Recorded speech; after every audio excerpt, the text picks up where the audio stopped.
क्या हुआ, लाई ला लाई लाई लाई लाई लाई लाई लाई लाई लाई लाई। उम्र का ये दौर धर नाजुक है तो क्या हुआ, जाना है किस ओर नहीं मालूम हमें तो क्या हुआ।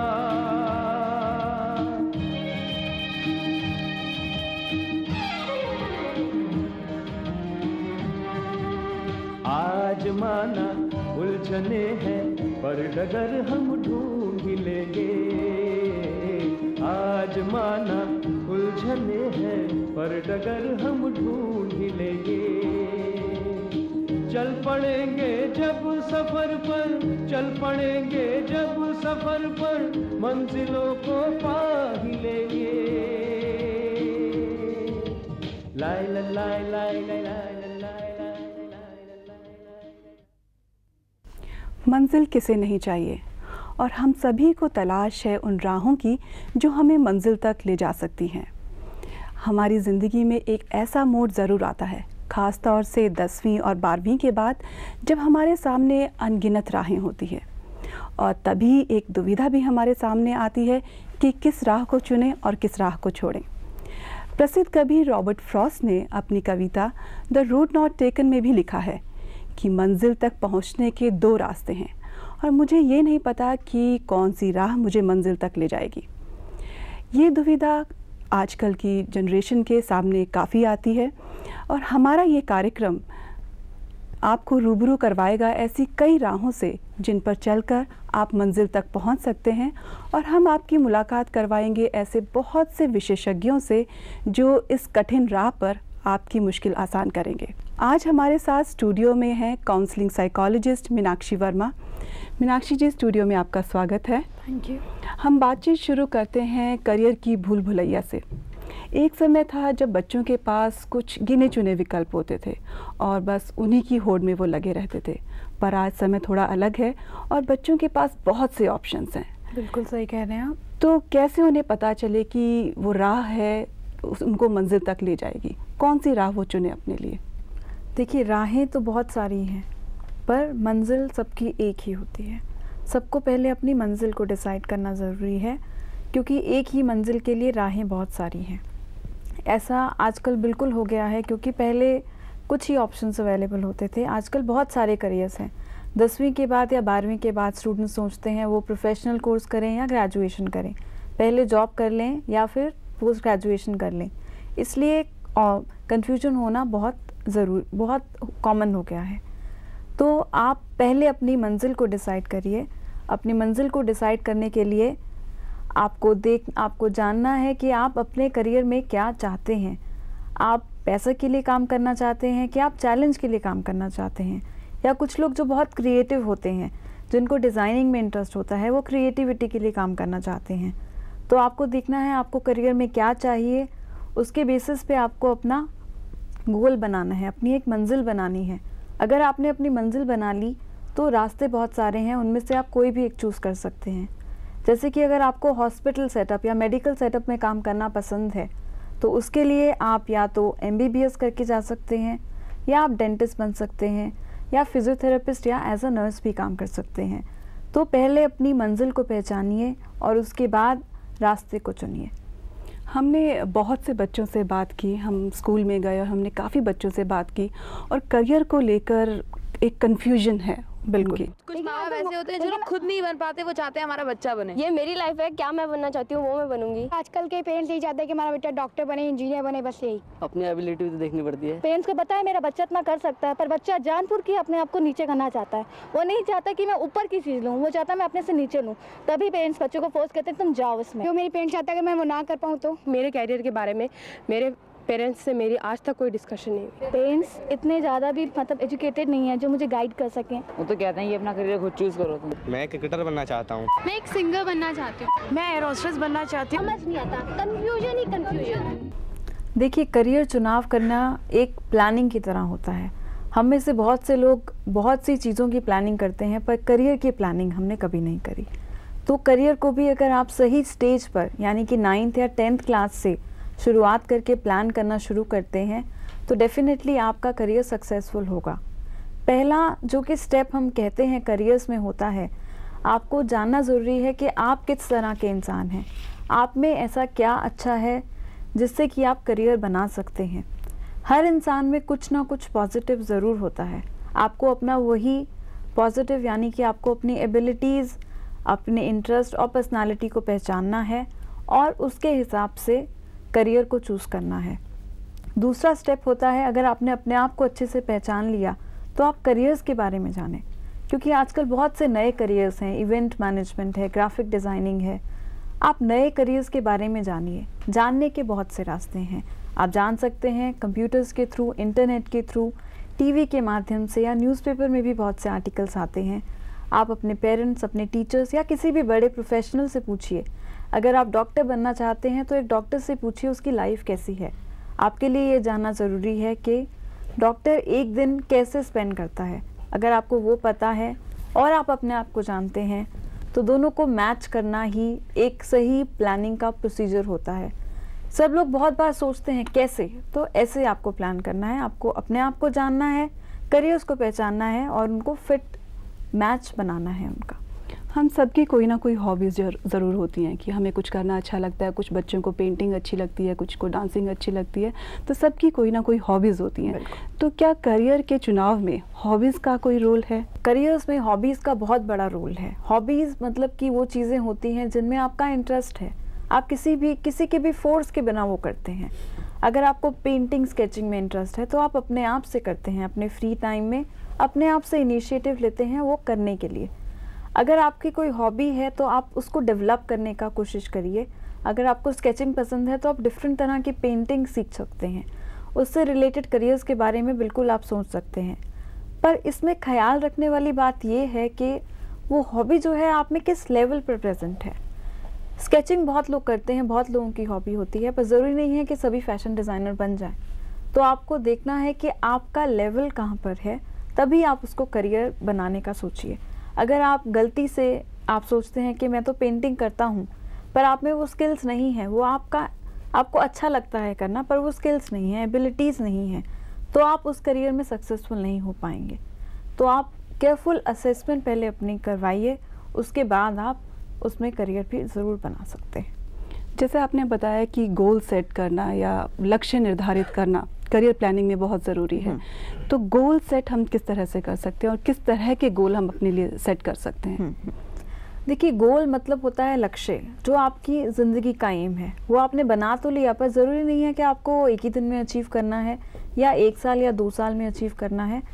गोल है जिसकी तरफ आपको चलते रहना है थ्रू आउट लाइफ। ये नहीं है कि आप 2-3 साल में फिर रुक गए या आपने कहा वो तो मेरे से हो नहीं रहा।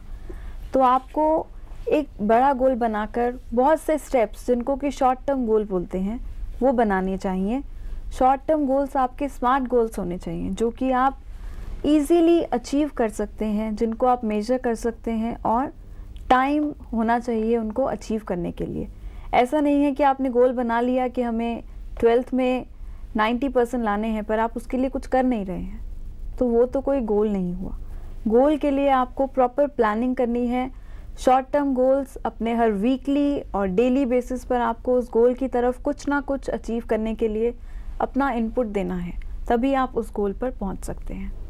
जब हम करियर की बात करते हैं तो हमारी ज़िंदगी में एक ऐसा मोड़ ज़रूर आता है जब बहुत से लोग हमें प्रभावित करते हैं। जैसे माता पिता की अपनी एक्सपेक्टेशंस होती हैं, पीयर प्रेशर होता है, टीचर्स की एक्सपेक्टेशंस होती हैं। ऐसे में हम लोगों को किसकी सुननी चाहिए? देखिए, कहते हैं सभी, बहुत ही कॉमन स्टेटमेंट है, सुननी सबकी चाहिए, करनी अपनी चाहिए। सुनिए आप सबकी, क्योंकि ये सभी लोग आपसे भी अच्छा जान सकते हैं। हो सकता है आपके पेरेंट्स आपके स्किल्स, आपकी पर्सनालिटी को बता पाएँ जो कि आप खुद से नहीं समझ पा रहे हैं। तो आप इन सब से हेल्प ले सकते हैं, पेरेंट्स से, टीचर्स से। आपका जो एकेडमिक बैकग्राउंड होता है वो भी आपको हेल्प करता है आपको पहचानने में। जैसा कि मैंने आपको बताया कि पहला स्टेप होता है करियर प्लानिंग में अपने आप को पहचानना। तो ये सारे लोग आपको ज़रूर हेल्प कर सकते हैं, आपके फ्रेंड्स आपकी हेल्प कर सकते हैं, पर करियर डिसीजन सिर्फ आपका है और किसी का नहीं। वो डिसाइड आपको करना है। आपको अगर फिर भी समझ में नहीं आ रहा है कि आप किस तरह के हैं, आपको किस तरह का करियर चूज़ करना चाहिए, तो आप करियर काउंसलर्स की हेल्प ले सकते हैं। Counselling is important for 2 reasons.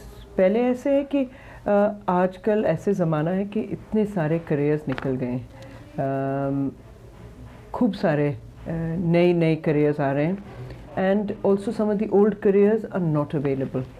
So I think keeping this reasons in mind, बच्चों को ये नहीं मालूम है कहाँ से इंफॉर्मेशन मिल जाए कि कौन सी करियर्स में जाएं। और so I think because of the spurt in careers, that's one reason. Second reason is because each area has become so specialized. ये भी important है कि बच्चे अपने अपने abilities की जानकारी हो जाए, ताकि उनको मालूम हो जाते कि which careers is the best, most suitable for me to go into.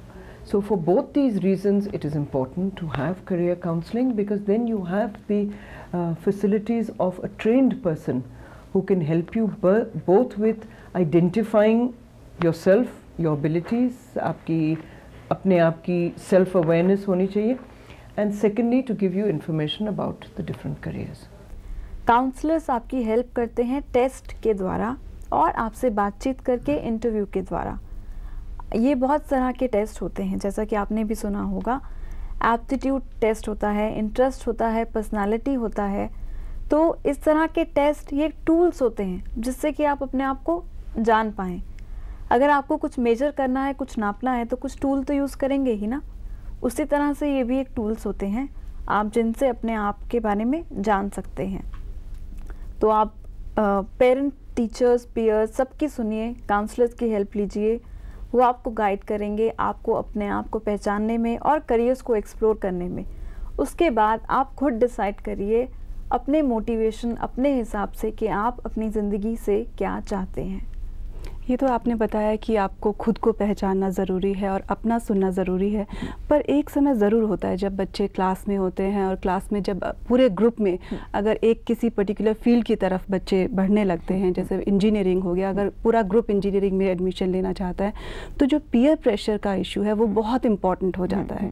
अगर उसी समय बच्चा बोलता है कि मैं सोशियोलॉजी या मैं सोशल साइंसेस में किसी सब्जेक्ट में एडमिशन लेना चाहूँगा, तो शायद उसको ये समझा जाता है कि वो पढ़ाई में अच्छा है ही नहीं, इसलिए इसने ये ऑप्ट किया है। तो ऐसे में आप जो बच्चों को जब काउंसल करते हैं तो क्या काउंसलिंग होती है उनकी?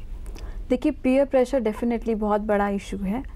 उसमें ऐसा होता है कि अगर आपको लगता है कि आपका पूरा ग्रुप इंजीनियरिंग के एंट्रेंस एग्ज़ाम्स दे रहा है, तो आप सोचते हैं चलो मैं भी दे देता हूँ।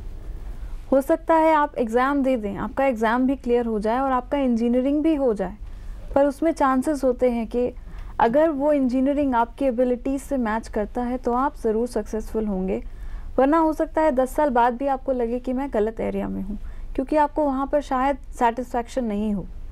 तो आपको देखना है, पीयर प्रेशर को हैंडल करने के लिए अपने आप को जानिए। जब तक आप अपने आप को नहीं जानेंगे, ये प्रेशर आपको इन्फ्लुएंस करते रहेंगे, क्योंकि आपको अपनी पहचान उतनी स्ट्रॉन्ग अभी तक नहीं है।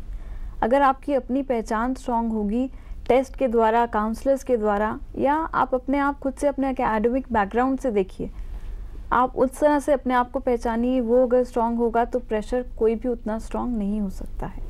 आपने बात की खुद को पहचानने की, जो कि बहुत ज़रूरी है अगर आप अपने लिए करियर प्लान कर रहे हैं, पर कई बार ये भी होता है कि हम अपने आप को ही नहीं पहचान पाते हैं। हाँ। कभी हमें लगता है कि भाई हमारा ड्राइंग में इंटरेस्ट है, कभी अगर हम किसी को डांस करते हुए, किसी कंपटीशन में पार्ट लेते हुए लगता है कि हाँ हमारा इसमें इंटरेस्ट है और हम ये भी बहुत अच्छा कर सकते हैं।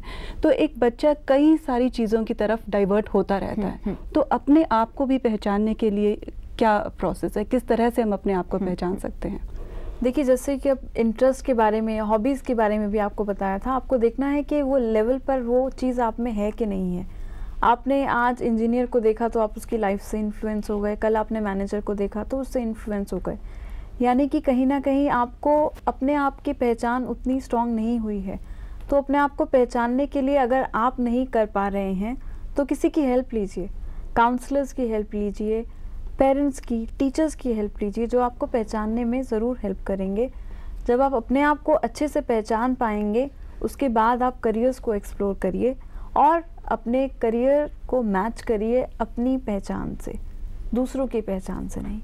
आप ये मत सोचिए कि अगर आपके फादर चाहते हैं आप इंजीनियर बने तो आप बन जाएं, आप उनके साथ बैठकर उनको भी बताइए कि आप अपनी लाइफ से क्या चाहते हैं, आपका करियर आपके लिए कितना इम्पोर्टेंट है, और आप उसमें से पैसा चाहते हैं, क्रिएटिविटी चाहते हैं, चैलेंज चाहते हैं, ग्लैमर चाहते हैं, वो आपको ही डिसाइड करना है, क्योंकि वो आपकी लाइफ है। तो देखा आप सभी ने, करियर की जहां हम बात करते हैं तो सबसे इम्पॉर्टेंट चीज़ जो उभर कर आती है वो ये कि खुद को पहचानें। चीन के सेनानी सुन त्सू ने रणनीतियों यानी वॉर स्ट्रैटेजीज़ के बारे में लिखते हुए कहा है कि अगर आप युद्ध में अपने दुश्मन को नहीं जानते और अगर आपको अपनी शक्ति के बारे में नहीं पता तो आपकी पराजय निश्चित है। या फिर अगर आप अपने आप को जानते हैं और अगर आपको दुश्मन का मान नहीं है तो भी आपकी विजय तो होगी पर उसमें आपको भारी नुकसान होगा। पर अगर आप अपने आप को भी जानते हैं और अगर आपको दुश्मन की शक्ति का भी अंदाज़ा है तो आप निश्चित ही विजयी होंगे। और जहाँ तक करियर की बात है वो भी आपके लिए एक युद्ध भूमि के जैसा है, जिसमें आपको अपनी कमज़ोरियों को पहचानना है, जिसमें जो करियर ऑप्शंस आपके सामने हैं उनकी भी आपको पूरी खबर रखनी है। अगर आपके पास ये सब चीज़ों का कॉम्बिनेशन है तो आप कोई भी करियर अगर चुनेंगे तो आपको उसमें सफलता ज़रूर मिलेगी। जैसे हमने कार्यक्रम के शुरू में बात की थी कि राहें बहुत सी हैं, मंजिल आपकी एक ही हो सकती है। तो अपना लक्ष्य निर्धारित करें, पूरे संयम के साथ, आत्मविश्वास के साथ अपनी राह पर चलते रहें, मंजिल आपको ज़रूर मिलेगी। मीनाक्षी जी, स्टूडियो में आने के लिए आपका बहुत बहुत धन्यवाद। और हम उम्मीद करते हैं कि जो बात आपने बताई बच्चे उनको ज़रूर ध्यान में रखेंगे और उनको सफलता ज़रूर मिलेगी।